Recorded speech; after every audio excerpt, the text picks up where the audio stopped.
Hello ladies and gentlemen, and welcome to The Right Opinion, the home of a twat with too much free time, and 50,000, a fantastic feat. And to be honest, I was going to continue on my normal schedule. I'm a guy with plenty of ideas, and I already have 10 other video ideas written down. How am I going to get to them if I waste time with these sorts of ceremonials? Well, honestly, I think I just need a break. In case you didn't know, I'm a student of politics, philosophy and international law with a minor in psychology, and those courses definitely take their toll, especially when you're bashing out a 10-page script every week.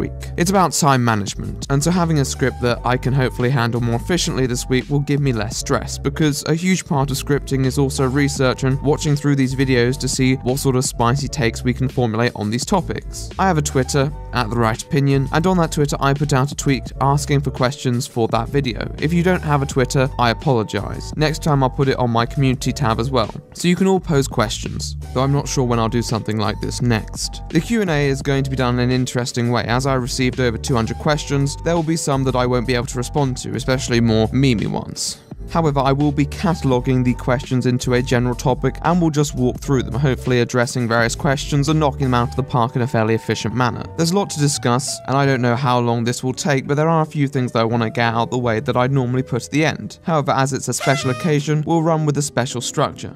I really want to thank my visual editors. Without them, I just would never have the time nor the patience to make these videos. They do such a sensational job, and if you do have the chance, I'm going to leave links in the pinned comments below to anyone who has edited for me in the last couple of months. Please go and send them some love. I also want to thank anyone who sought out my Patreon and donated. I barely ever mention it, so the fact that people do actually see the kind of meme at the end of the video and click on it is kind of impressive. However, I do want to take this time out on that to make an announcement. I am going to be conducting a serious reform of rewards. Firstly, because barely anyone claims them. Most people just insist they want to donate for the content. Secondly, because as always mentioned, most people can attain these rewards without paying regardless. I do my best to be an open person, and I thought that that might come under siege as I've grown, but I've handled it pretty alright, to be honest. Thirdly, because of my current setup, it makes it significantly harder to follow through on many of the rewards, and I don't want to make commitments that I can't keep. It's never fun letting people down. If you've donated before this video, then you're still entitled to the rewards committed prior, and we'll sort something out. They're the only two special announcements that I have to make. Obviously, all my mates and YouTube colleagues know how much love I have for them, and that will never change. I'm not going to list them out here, but keep hustling, boys. Anyhow,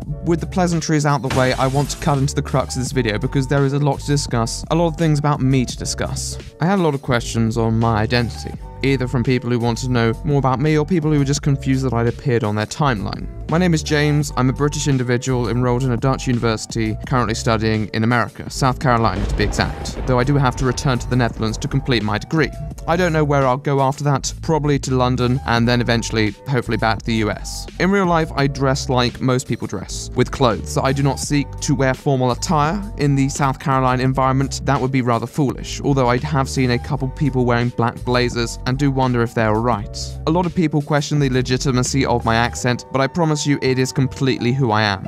And you can ask anyone who's had the pleasure of meeting me in person. People also compare my accent to Colossals. We're both from the same general area with a similar upbringing, so it's understandable that we may have a similar accent. To anyone wondering about how to have this accent themselves, I'm really sorry. I do not know what the specific settings on the vocal cords are, but if I do find out, I'll definitely inform you. A lot of people also ask me about my persona. I really don't know what made me go with the style, but eventually it just stuck. It's appropriate for my character because of how I speak and how I behave when dealing with these topics in an academic manner, which is definitely something. I deal with YouTube drama not in a dissimilar way in my videos than I would deal with a spoken dissertation, plus some more jokes and colloquialisms thrown in there. And in a way, that's what I think sets myself apart. Another person asked how much my persona and my personality are different, and that's why I wanted to precursor this sentence. When I'm writing out a script, I'm obviously going to be approaching it with a different attitude than if I dealt with these things spontaneously. There are many elements and interests pertaining to me that are fairly regular, but I guess I'm just a more quirky and brooding person, which is what sets me apart in a way. I'm not socially awkward, though I'm not a fan of large groups of strangers. Some people have asked me about my music career, as I've said in the past that I'm actually a trained singer. I've also done songwriting and even released a few singles under an alias. The songs didn't do anything because I didn't have any access to promotional materials, but one day I hope that I will, and I will be able to pursue a career in it. I love music. That's the one thing that I can never have too much of. I can't think of too many other things to say about myself apart from an elephant in the room that will be receiving its own part once I've dealt with another hot topic.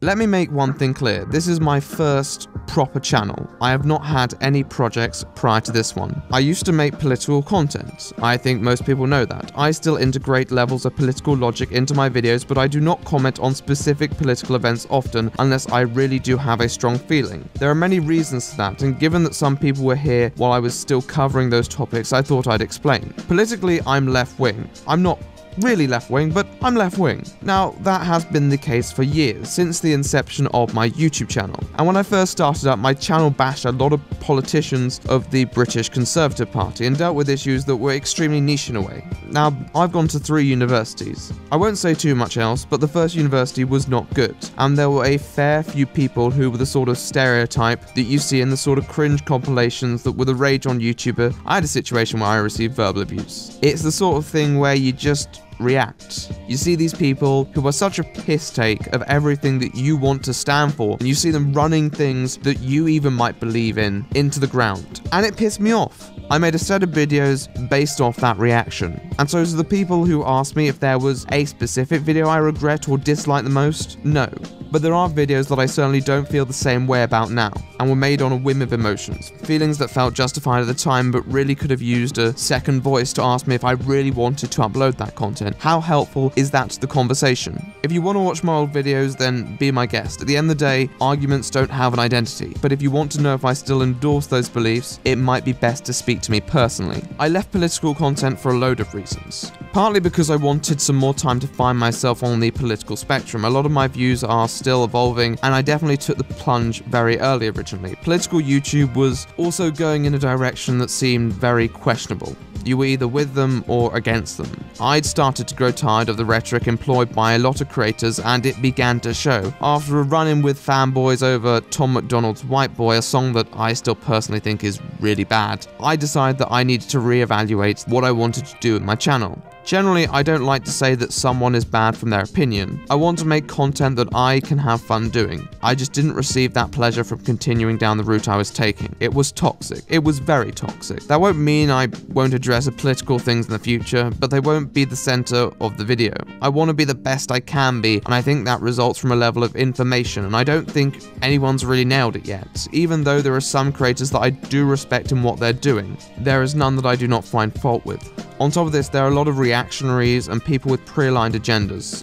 I look forward to the day when we can all tackle topics with a bit more nuance. With the current topics that I'm choosing, I will very rarely avoid something just because I believe it's too controversial. And that's my ethos. I decide to take things on my interest and my confidence in handling it. Controversy doesn't really factor in. If there's a controversial incident that I think I can handle well, then I'll do it. With regards to my best video, it is a hard one, because I feel that all of my newest videos are a step up from my old ones. I probably lean towards the animator's video with regards to presentation, maybe Lil Tay with the level of information that was revealed, but it's difficult, I'll admit that. Really, I only plan to grow my content and keep working on the imperfections, which there are. I'm very confident with certain elements, but I definitely look forward to a time when I have more opportunity to research and be involved in the process, because at that point, you won't be able to save the subjects of my videos. And I'm in my last year of uni, so not long to go now, my friends. I'm hoping that by this time next year, we'll have opportunities all round, really. With regards to the length of my videos and whether I'll return to making shorter videos, I feel that the problem with my shorter videos was that they just didn't carry an impact. They didn't possess the same weight that my longer videos do. My long videos just allow me to do more, to create a convincing environment, or allow me to make a piece reflective, or whatever.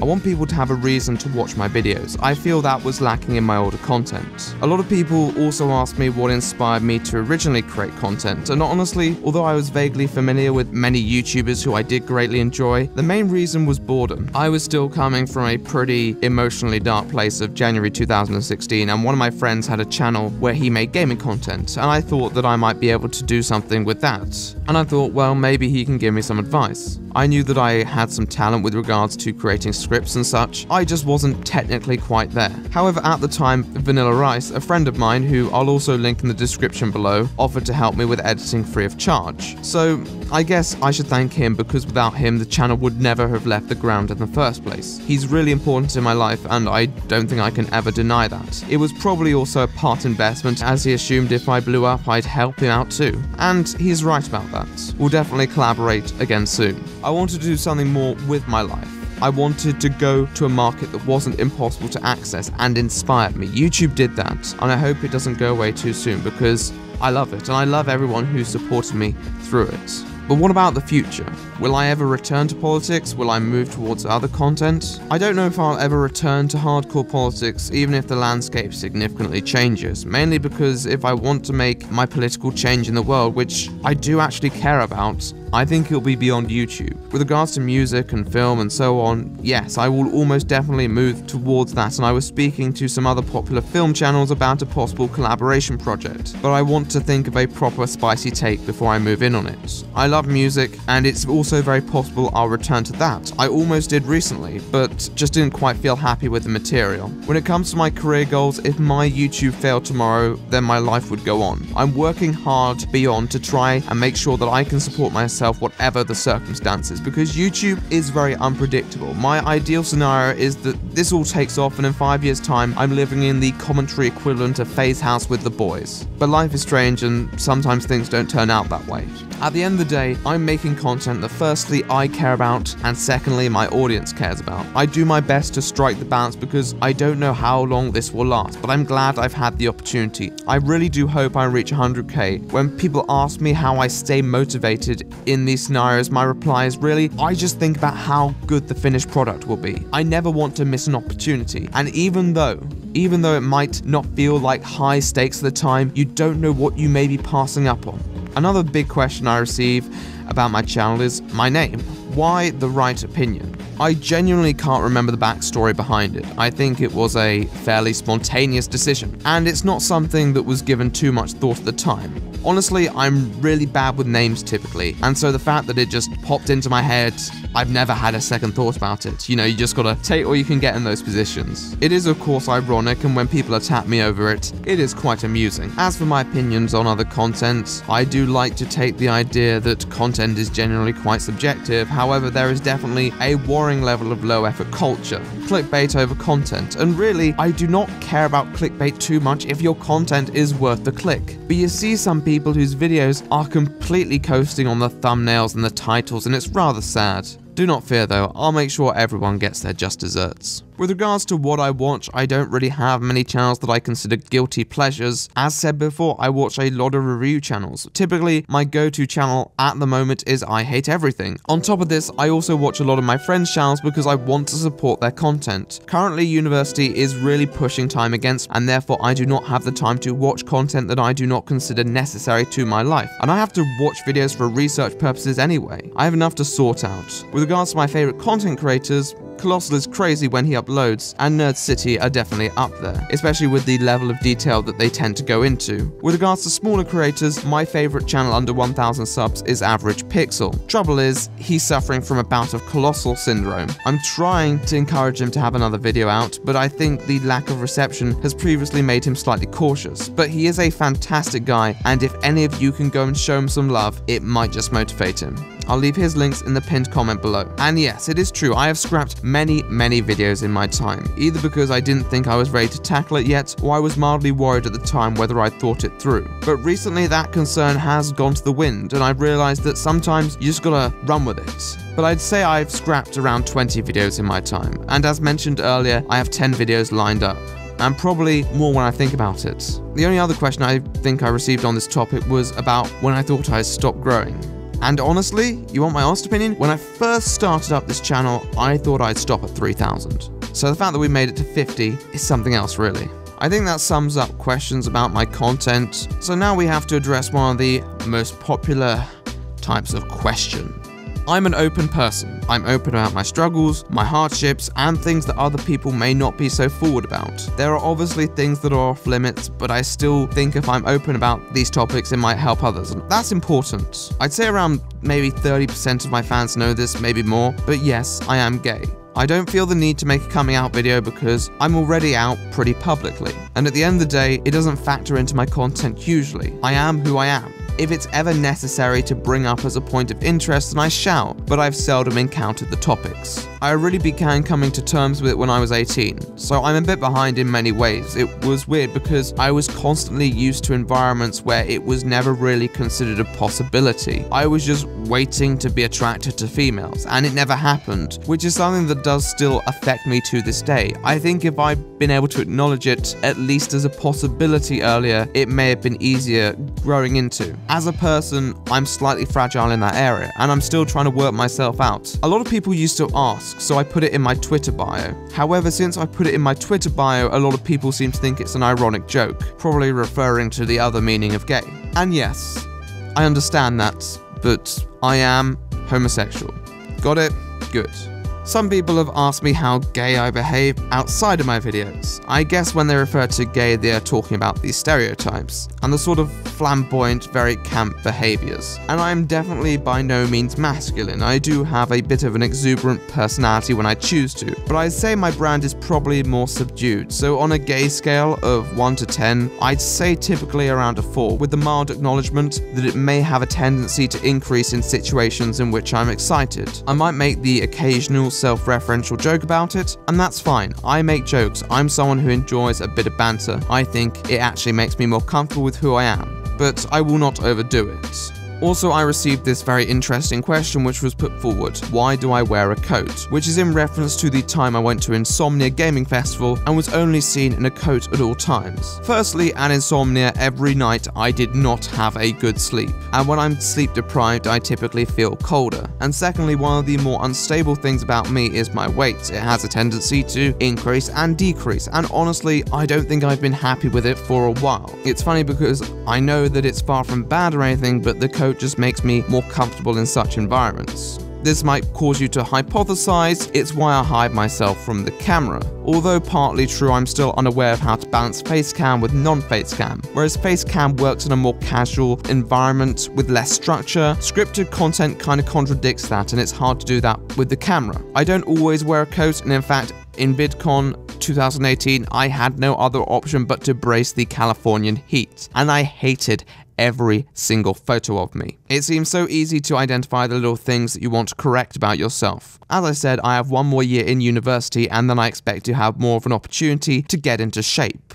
It does not help that university and YouTube both pile a fair amount of stress onto me that I don't really have time to stay in great form, but that time will come afterwards. I have plans to sort it all out and finish it all this coming summer, and then I won't have to think about it again. But if you do see me before then, just know that I will have everything under control one day. If I was to see my younger self, I don't know if I'd give him any advice, mainly because in spite of his numerous flaws, errors, and every single imperfection that he hated about himself, the desperate longing for social acceptance mixed with a whirlwind of volatile sentiments, he turned into this person, which once again is still a work in progress but is pretty unique in many ways, and is still striving to be better. Sometimes those things are so fragile that you wouldn't want to intervene with a younger version of you because you don't know what you might change, and even if you give good advice, it may not go the way you want it to. I think the best advice I'd always give to my younger self is that it's important to put the moments of childhood into perspective, and although it was a fairly turbulent time and plagued with a lot of problems, that you'll emerge as a stronger person from it, because you have to believe you can do better. With regards to advice to a more recent version of myself, notably a version of me with less subscribers, I just tell them to always keep on working on improving, and to keep working on perfecting it. That's a philosophy that I always keep up. Stay on that grind, my friend. Stay on that grind. And the last question I wanted to get out about this personal moment was my most controversial opinion. We all have them. It's okay. You're allowed to have controversial opinions. My one is probably about the European Union, given context. As a left-wing student living in the international world, it seems stereotypical for many to assume that I'd love the European project. But out of all my opinions that have changed over the years, the one that has remained steadfast is that the European Union are not to be trusted, and if we outsource sovereignty to them, it will make it much easier for corporations to influence how laws are made that affect our lives, and our influence as civilians will be further diluted.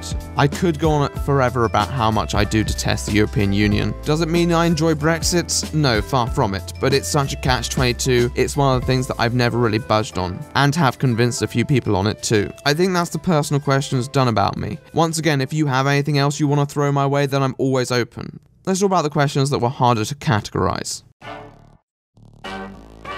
I do have a lot of questions about my relationship with editors, how I've accumulated so many, why I appear to have such a sound working relationship with them. There are a lot of responses that I can make to this. But the first thing is none of my editors are just random strangers. A high majority of my editors have approached me, and the few that I approached were either people who followed me and I'd heard good things about, or mutual friends already. This immediately elevates the alliance. I love all of them really. They're all really sound people, which is why I always try and push them out there without bothering my audience too much. For so many creators, it seems almost taboo to give credit to your videos to anyone else, but I want to let people know that this is not just me. This is a great collaboration of fantastic people. It's such a mutual energy, and if they're good content creators, then I might even offer them parts in my videos in the future. I try and make their experience editing my videos enjoyable ones. I try and organize it well. At the end of the day, some of them might see this as an investment, because although I can't throw copious amounts of money at them right now, they might see me as the sort of person who will pay them back if I make it. And once again, they're kind of right on that. I am someone who wants to help out those who've looked out for me, because if you're rich and successful, a lot of fair weather friends tend to materialize. These people have been here from the start. They had faith in me when I didn't have faith in myself. You don't want to reach the top and start searching for friends. That's never a good philosophy. So these lads will always get enough of the TRO love. I wanted to address some of the more slightly spontaneous questions here, ones that just came out of nowhere, and topics that were a bit more casual and lacking specificity to me exactly. With regards to music, my favourite artist is Elton John. Up there is Queen, the Electric Light Orchestra, and Robbie Williams. It's an interesting combination of musicians, I'm aware, but my music taste is extremely eclectic. And as I'm writing this script currently, it just transitioned from Miss Right by Anderson .Paak to We Built This City by Starship. Any music that can invoke an emotion from me, which isn't discussed of course, normally receives a thumbs up, even if it's cheesy and goofy at points. With regards to films, my favourite film, if you haven't worked it out already, is Hot Fuzz, and I make numerous subtle and not so subtle references in my videos alluding to it. I think it's a brilliant film and nothing can ever touch it. Like, it just spoils me with how wonderful it is. A lot of films don't have rewatch value to me, so any film that can do that as a first is already a cut above the rest, and boy, I've watched that damn masterpiece so many times and will regularly show my friends just to see their reaction. I also received questions about whether I'm interested in anime. Unfortunately, I haven't had the time to invest myself in the particular genre too much, but it is the sort of thing that I could see myself enjoying. I've watched a couple anime films and they are just beautiful, like unbelievable art. I do really think it's kind of magical. With regards to video games, I'm a sucker for GTA 5. I played that game for so much time when I was younger. I miss the times when I didn't have to worry about an exam every 2 weeks and actually could use the leisure time to sit back and crack out a game like GTA 5. It was just so cathartic. I made a ton of money, bought a ton of weaponry, vehicles, everything. If it was available at the time, I bought it. It was a game that invested my ambition into a new energy. It was just so immensely fun. I didn't play many other games admittedly, so if I haven't responded to your specific questions about video games, then that's probably why. I haven't played it. I also played the Call of Duty series and a bit of Fortnite, but honestly, I'm mainly anticipating the Call of Duty Royale. I can never really acclimatize to the building on Fortnite, so I'm looking forward to having the controller at the helm and a more classic style. Someone also asked my opinion on furries, and to be honest, I have noticed that I do have a fairly prominent furry fan base. I don't mind. At the end of the day, we're all individuals. I do not care if you're a furry or not, as long as you're a lovely person. And I know people who are furries who are really friendly to me. The person who made my channel banner is a furry. So I don't really care what you do with the anthropomorphic personas. The fursuits though, they do intimidate me a bit, like, for real, like, look at those eyes. It's like they're staring into my soul. Another person also asked how I respond to people when they ask me how much I earn. I tend to throw out a vague amount of money for the month with a precondition that it does vary, depending on my upload schedule and also depending on how well the videos do. Some videos also have better CPM than others. Sometimes YouTube loves me, sometimes YouTube hates me. Someone who I really have to answer to also asked what my top 5 Taylor Swift songs are, and I'd say Wildest Dreams, Begin Again, Call It What You Want, Style, and Getaway Car. I admit I actually don't mind country music, but I'm not really crazy about Taylor Swift's country phase. I think it's just aged rather badly on me. Also, I like bananas, I like beans, and I certainly do not like fucking pineapple on pizza, and do not ask me about that shit again. Good night.